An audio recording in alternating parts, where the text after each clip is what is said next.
नाजरीन, आप देख रहे हैं सूबाई रंग न्यूज और एंटरटेनमेंट टीवी चैनल और मैं हूं कमल सिया।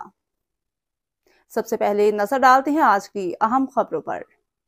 खबर शामिल करते हैं सरगोदा से। सरगोदा पुलिस की माह जुलाई 2024 की कारकर्दगी माह जुलाई में कुल माल मसरूका 6 करोड़ 50 लाख से जायद है, जो बाद अज़ कानूनी कार्रवाई असल मालिकान के हवाले किया गया।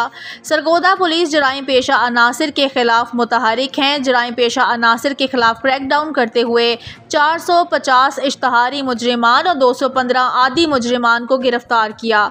गैर कानूनी असलहा रखने और इसकी नुमाइश और हवाई फायरिंग करने वालों के खिलाफ कार्रवाई करते हुए 218 मुकदमा दर्ज किए गए। इसी तरह मनशियात फरोशों के खिलाफ कार्रवाई के दौरान 134 मुकदमा दर्ज किए गए।